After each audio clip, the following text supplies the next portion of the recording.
Welcome to Biz Help for You with host Candy Messer. Entrepreneurs like to focus on the big picture, like profitability, success, and a smooth running organization. But there always seems to be those little things like taxes, employee compensation, laws, regulations, and more. Now you can get the answers you need in one place. Join us today as we break it all down for you. Now, here's your host, Candy Messer.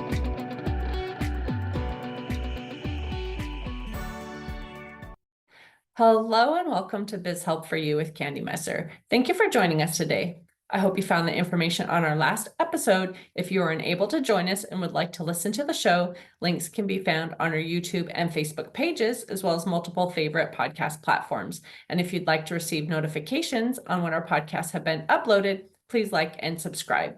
If there are topics you'd find beneficial or questions you have, please feel free to reach out to me at media@abandp.com. This week's show is a little different as I recorded multiple interviews over one day and I didn't have time to record the bio.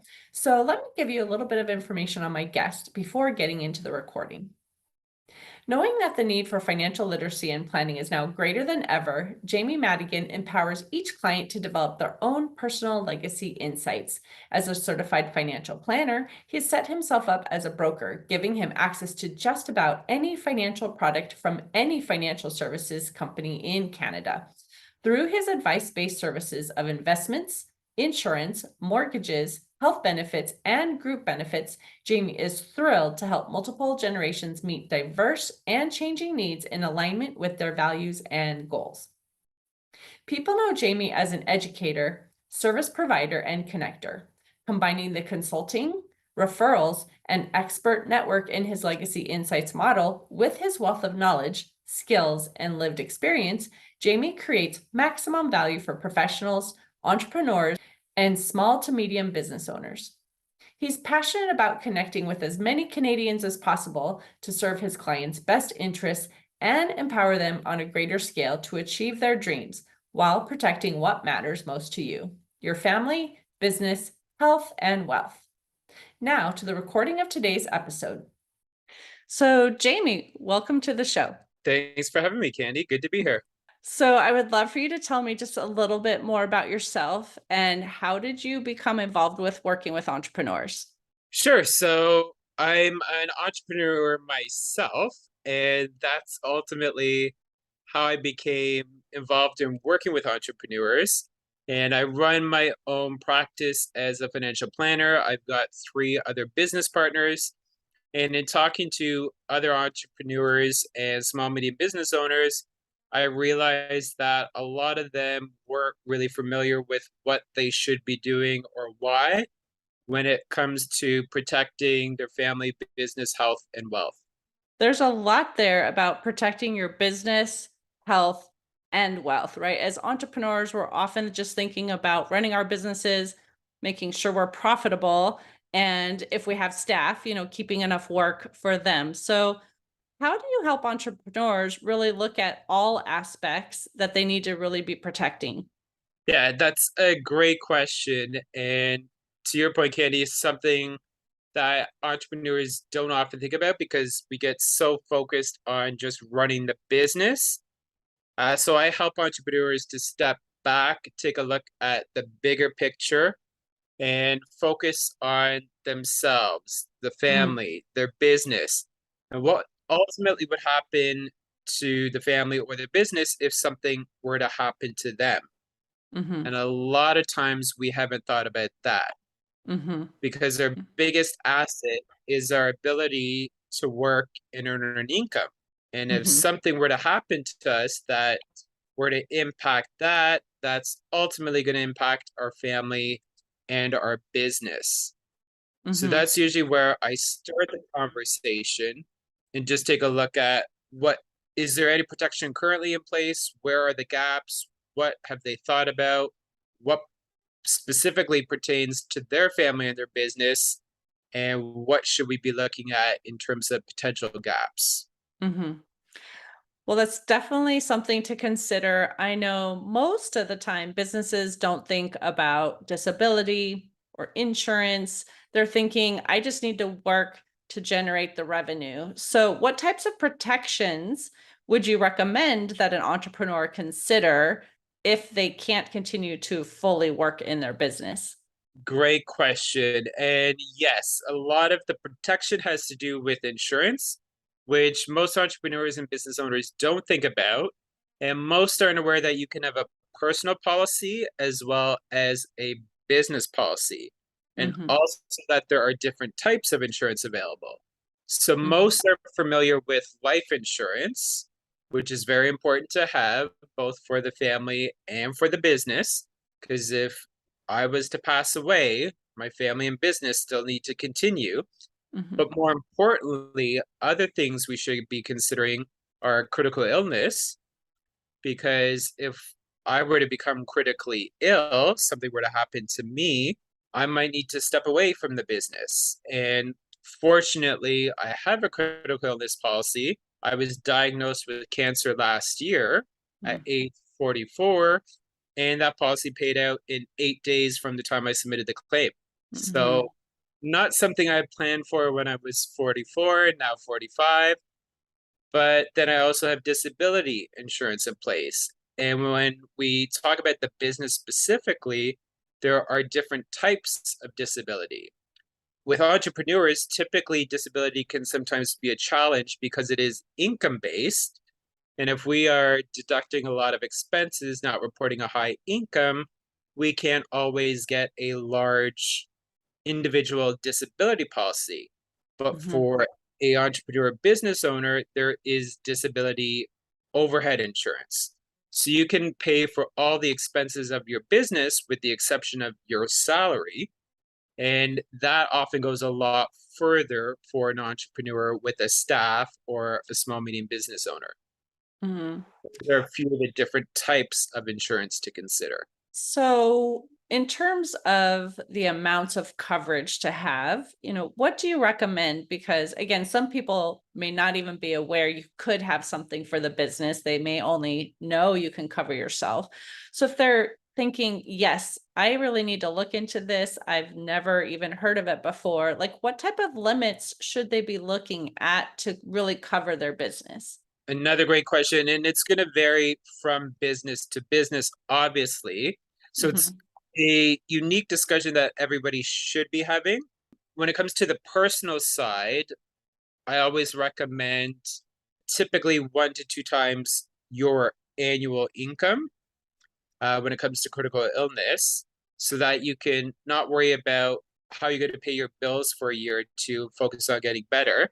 With disability, it's how much are the monthly expenses and how much of that can we cover based on your income. Life insurance, it's usually fairly cheap. So it's more so if I were to pass away, how much of all the big expenses can I cover? So mortgage, children's education costs, offsetting my income for a certain number of years. So to put some real life numbers around it, and also a lot of it comes down to cash flow. Mm-hmm. How much can the entrepreneur afford? Because I don't want to spend every last penny and make them broke. So the one way around that, Candy, is with term products. So there is term life insurance, term critical illness insurance, which are cheaper because they are time bound. Life insurance can start as short as 5 years. Critical illness as short as 10 years. So it's a good way to get cheap, affordable protection in place if cash flow is an issue. And then as cash flow improves, we can look at either adding permanent options or converting those term policies to permanent so that we have them in place for life then. Mm-hmm. And on the disability overhead insurance, obviously we should be looking at what are all of the major business expenses that we would like to cover if something were to happen to me as the entrepreneur business owner and I needed to step away to get better. Does that help to answer Yes. that question? Mm-hmm. And then I was thinking, so what if there's an entrepreneur, they're not the only ones, running the company, whether it's a partner, a spouse, or maybe they just have a leadership team they're not even owners, but maybe they're key people that help run the company. Should they consider having policies even on those that aren't owners, or if they're multiple owners, like how do they decide who really should we be covering in case something happens and a key person of my company has a critical illness or a disability that they can't perform their duties? Yes, that's definitely something we want to look at and consider. In the terms of a partnership, when there are multiple business partners, they should all be looking into the same type of coverage. The amounts may vary from one to the other, but ultimately that should go into the partnership agreement. That should also go into any buy-sell agreements. And that's where you want to engage the accountant and lawyer as well with your Mhm. insurance agent or broker. So we've got the whole professional team at the table deciding on how much coverage do we need, properly setting it all up on day one so that if something were to happen down the road, everything is set up properly. The proper, it's being paid by the company is the beneficiary, etc. So yes, with multiple owners and or business partners, we should definitely be talking to all of them, getting them all to the table at the same time to get the proper coverage in place. For the key people in the organization, if you've got certain people who are generating the bulk of the revenue for the company, yes, there is key person insurance available. So that is another great option for entrepreneurs, business owners to consider. Because again, if that key person needs to take time off work, Mhm. you are now suddenly stuck trying to hire, train, replace that person. Revenue is going to take an impact. So key person insurance can help to offset and or minimize the potentially lost revenue while that person is out dealing with either an illness or recovering from injury. So, is there something that has to be answered ahead of time? Let's say there's a questionnaire, and it's a key person. So we're saying to an employee who maybe is, the operations manager or something, like, I want to make sure if something were, to happen and you need to take time off, that we have some protections and I need to have information like filled out. First of all, I assume there's some type of questionnaire. So I guess that is one question. What type of information would you need? And number two, are employees concerned that maybe some private information may be shared, because maybe there is some type of medical thing that they haven't let, an owner know about, like, or, just because of privacy issues, are there any HIPAA restrictions or anything regarding having somebody who's in my company on a policy and now they have to answer some questions? Another great question. So yes, with every insurance application that you do, it varies by company. The shortest one I've seen is about 23 questions. Some of them have got simplified during COVID, which was really nice. Some are still 50 to 100 questions. Most are available online now. But yes, it does get very detailed into our lifestyle. What's our height? What's our weight? Do we smoke? How many drinks do we have a week? Do we use cannabis products? Do we do any high risk activities? And all of that, obviously, what the insurance company is trying to determine is how much risk are they taking on if they were to insure me? What's the Mhm. likelihood that I'm going to die in the next 5, 10, 20 years, become critically ill, become disabled, depending on the type of insurance that I'm applying for? And they will either issue the policy, potentially rate it, meaning I'll pay higher premiums for it if they feel that there's a risk, or add some exclusions if I'm involved in high risk activities, or potentially in extreme cases just flat out decline because they feel that I may be too much risk for them. So Mhm. yes, there are a lot there is a lot of personal information required. In the key person case though, that can be set up so it's only the employee answering the questions, and that information is ultimately not shared with the employer Mhm. or business owners. So it does maintain privacy. They don't have to be worried, that, well, my boss is going to find out, certain information about me. So that's good, to give them a little bit of comfort. So, what other things maybe do you want to share with a business owner to help them, protect the business and think about, the long-term effects of whatever protection that they would have to really help them?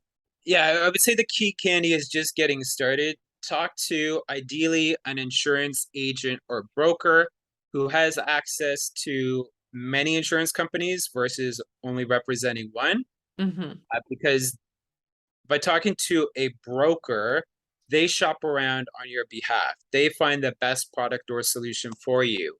If there's potentially a decline or a rating from one company, they can then shop around to see, well, can we get a policy issued elsewhere?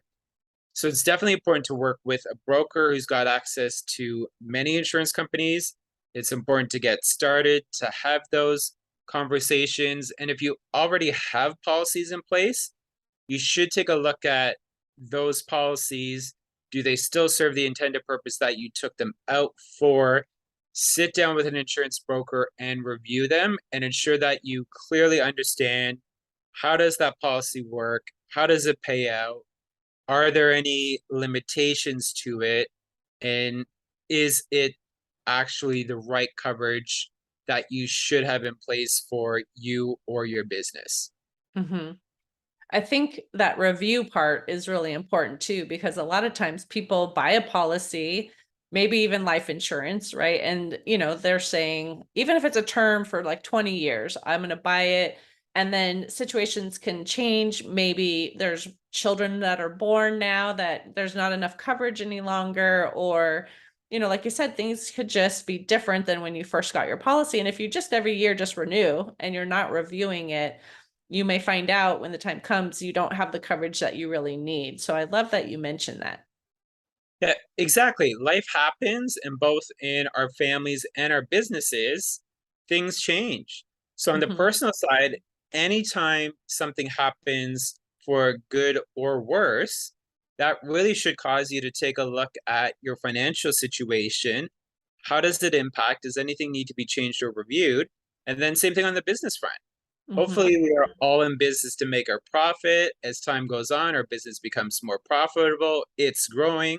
So 5 or 10 years down the road, those policies that we took out when we first started the business or brought a partnership together, they may not even cover half or a third of what they initially did. And it's time to either upgrade them or get some new policies to fill that gap.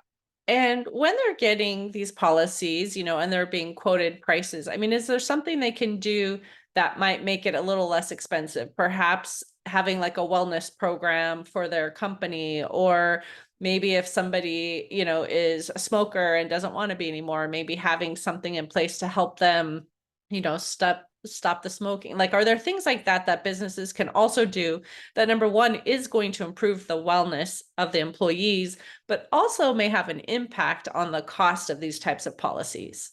Yes, group benefits definitely is a great thing to offer when there are employees involved, and there's tax advantages of offering group benefits. And we've seen quite an uptake again over the last 2 years because of COVID. More Mhm. employees are demanding it, more want access, especially around mental health, because COVID has impacted everybody differently. So there's definitely more demand for mental health offerings and or just better, more complete group benefit Mhm. solutions. So Mhm. it's something I highly recommend every entrepreneur, business owner with the staff consider. Again, there's tax advantages if they are paying the premiums, and that can help to lower some of the insurance costs, because if we've got a healthy workforce who's not smoking, not drinking a lot, no Mhm. mental health issues, not taking a lot of medication to help manage things, those are going to be some smooth insurance applications that should get approved at standard rates. Otherwise, when we do run into instances, because none of us are perfect, everybody has a different health concerns or issues that they have to address. Insurance, life, not so much. With life insurance, really just adjusting the amount of coverage we're applying for.